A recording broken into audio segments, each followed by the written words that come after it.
의학 소름, 대충격. 한미 동맹이 깨졌다.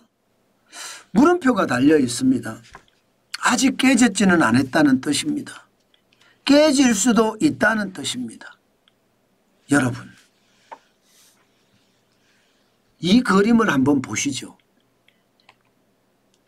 미국 에너지부가 민감 국가 및 기타 지정 국가 목록입니다.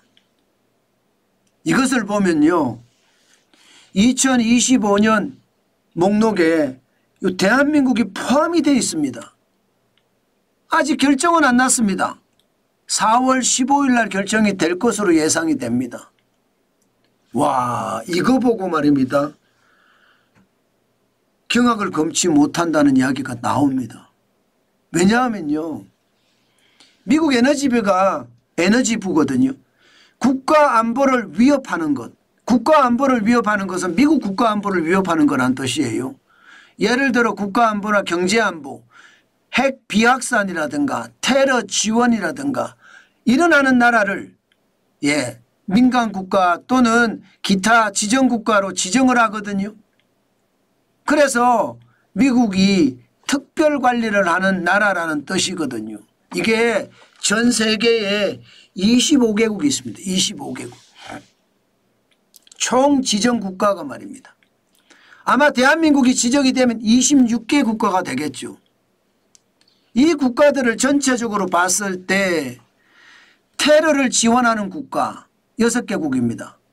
북한이나 이란이나 쿠바나 수단이나 리비아, 시리아. 여기는 뭐 당연히 미국 입장에서는요, 테러를 지원하는 국가니까 이게 민간 국가일 수밖에 없습니다. 그 외에 기타 지정 국가로 선정이 되는 나라들을 보면 중국, 러시아, 인도, 파키스탄, 이라크, 그루지아, 벨라루스, 알제리, 아르메니아, 카자흐스탄, 몰다비아, 아르제바이잔, 우즈베키스탄, 타지키스탄, 키르기스탄, 투르크메니스탄 이렇게 있고요. 우리 우방이라고 이야기하는 나라도 있습니다. 미국의 우방이라는 나라도 있긴 있습니다. 대만, 이스라엘, 우크라이나. 여기는 정기적 협력을 하는 국가들이라 이렇게 생각을 합니다. 이 전체가 25개 국가예요. 어떻게 생각하면 뭐 대만도 기타 지정 국가에 들어있는데 대한민국이 여기 지정되는 게 뭐 큰 대수냐. 이스라엘은 전쟁이 나니까 뭐 당장 미국이 지원을 해서 하마스를 실제로 공격을 했고요. 레바논하고 전쟁을 벌릴 때도 이스라엘이 무기 지원 계속했습니다. 우크라이나도 마찬가지입니다. 우크라이나도. 뭐 대한민국이 여기에 지정된다고, 그것도 최하등급에 지정된다고 뭐가 크게 문제냐 이렇게 얘기하실 수도 있습니다. 그런데 여러분, 이 지정이라는 건 어떻게 생각하면 한미 동맹에 균열이 생겼다 이렇게 생각을 해도 틀리지는 않습니다. 그동안 없었던 일이 지금 새로 생기는 거잖아요. 균열이라는 것은 금이 같다는 뜻이거든요. 금이 같다는 뜻은요, 언제든지 금이 더 가서 쫙 짜게질 수도 있다는 거예요. 짜게진다는 게 한미 동맹이 깨지는 거거든요. 와, 저는 이것을 보면서 어쩌면 에치슨 라인을 생각을 하게 될 수밖에 없었습니다. 여러분도 알다시피 에치슨 라인이라는 게 미국의 해구산 정책이잖아요. 거기에서 한국을 뺐습니다. 그리고 나서 1950년 6월 25일에 전쟁이 터졌어요. 지금 말입니다. 뭐 민간국가로 지정된다고 바로 대한민국에게 뭐 최악의 어떤 상황을 맡기지는 않을 겁니다. 맡지는 않을 거예요. 그러나 점점 뭔가 미국 입장에서는 한국을 점점 멀리한다는 느낌이 들잖아요. 멀리한다. 저는 그게 충격입니다.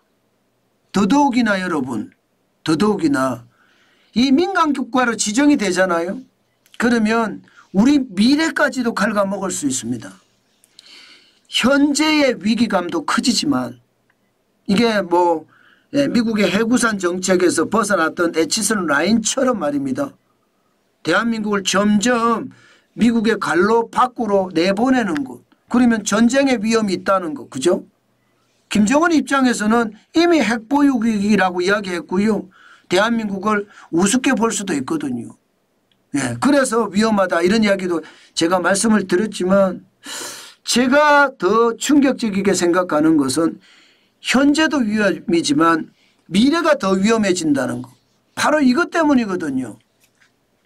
민간 국가 출신 연구자는요. 미국 에너지부 관련해서 시설이나 연구기관에 근무하거나 관련 연구 참여에 더 엄격한 인정 절차를 거쳐야 됩니다.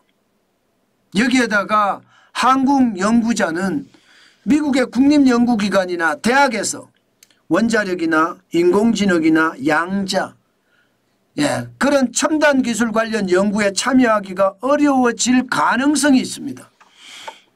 야, 이거는 진짜 충격이라고 여러분 이야기할 수 없을까요? 이게 미래를 죽이는 거거든요.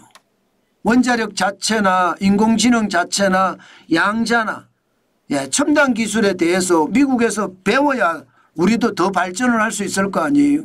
뭐 우리가 더 발전하는 기술도 있겠지만 원천적으로 미국의 기술은 세계 최고입니다. 모든 기술을 비교할 때 미국을 100으로 놓고 중국이 얼마냐, 대한민국이 얼마냐, 일본이 얼마냐 이렇게 따라가는 형국이거든요. 그렇게 생각하면 미국의 기술을 배워야 되는데 이거 굉장히 충격적으로 저는 발전되지 않을까 사실은 걱정이 됩니다. 그만큼 말입니다. 민간 국가 지정은요. 대한민국에게는요. 엄청난 충격을 갖다 줄 겁니다.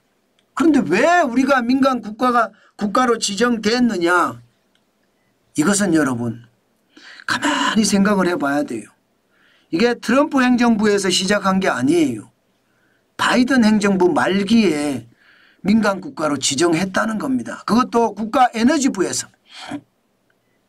그렇게 되면 트럼프 정부가 아니라 바이든 정부라 그러면 1월 초라는 거잖아요. 그 당시에 대한민국을 생각을 해보면 비상계엄 사태가 터지고 탄핵 정국이 시작이 되면서 대한민국의 정치적 혼란 심각해지고요.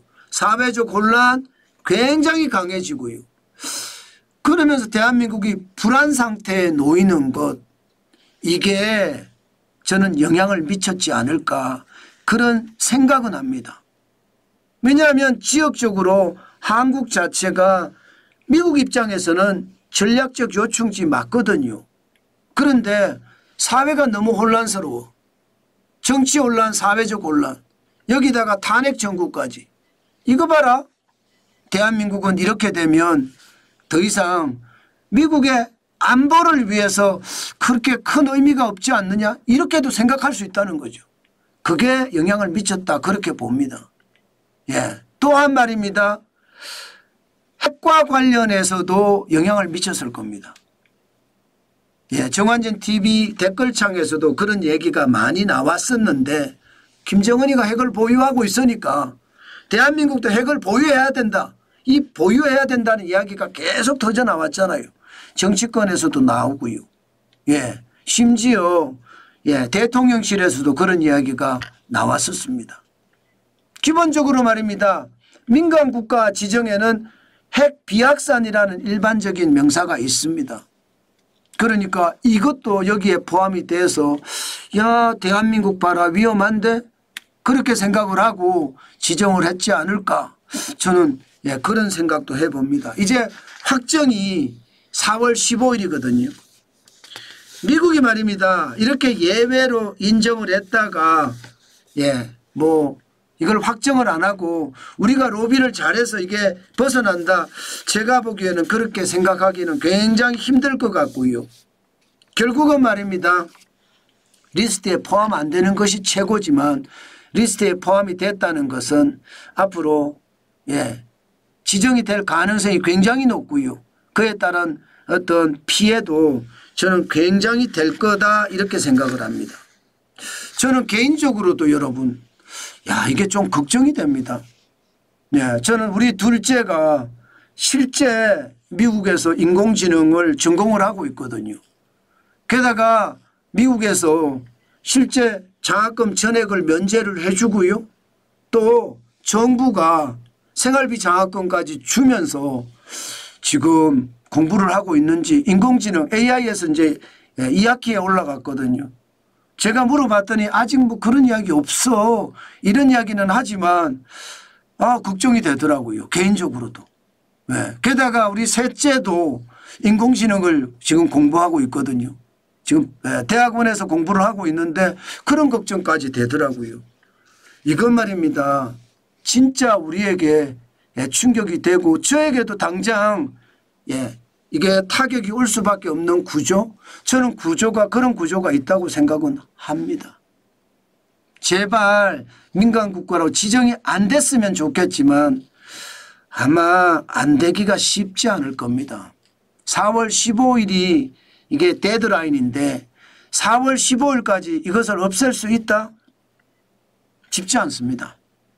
4월 15일까지 우리 대통령이 윤석열 대통령이 복귀를 해서 복귀를 하면 지금 당장 트럼프 대통령과 협상을 해서 민간국가 지정해서 뺄 수 있겠지만 만약에 윤석열 대통령이 기각이 되면 어떻게 되나요? 기각이 되면 복귀를 하니까 다행이죠. 인용이 되면요. 탄핵이 되면. 그러면 우리는요. 통제할 수 있는 힘이 없어요. 무정부 상태니까. 대통령 권한대행에 대행이 있다고 하지만 대행의 대행이잖아요. 트럼프 대통령하고 아직 한 번 통화도 못했습니다.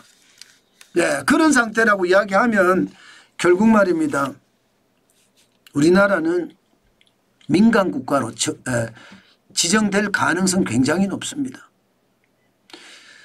참 제가 여러분들에게 진짜 대한민국의 국군이 다 한 것은 아니냐 이런 말씀도 가끔 드렸는데 안타깝지만 점점 나쁜 소식만 들려오니까 사실 불안하긴 불안하네요. 저는 여러분 이런 불안한 상황 우리가 극복할 수 있는 길은 딱 하나뿐입니다. 다 필요 없고요.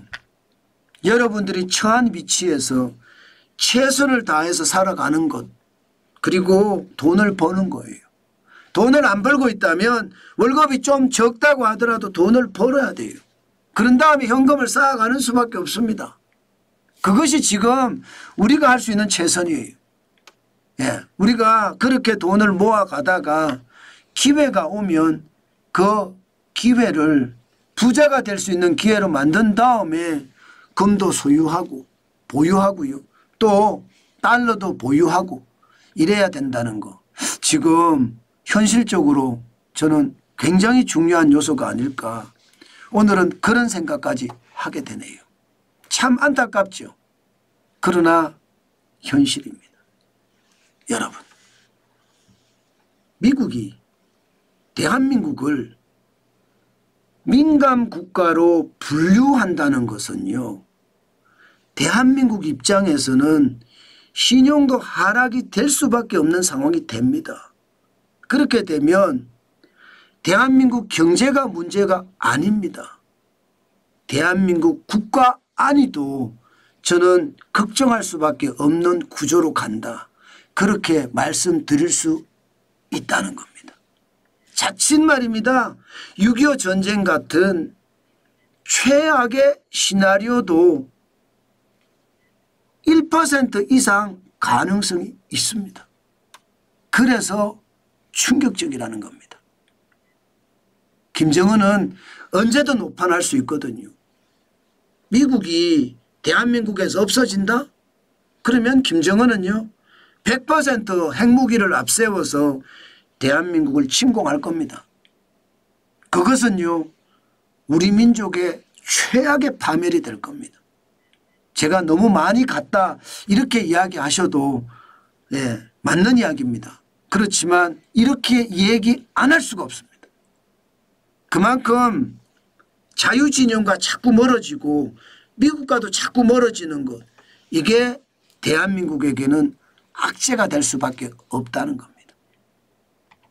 참 아쉽고 무섭지만 현실이 된다는 것, 어떻게 생각하면 무섭네요.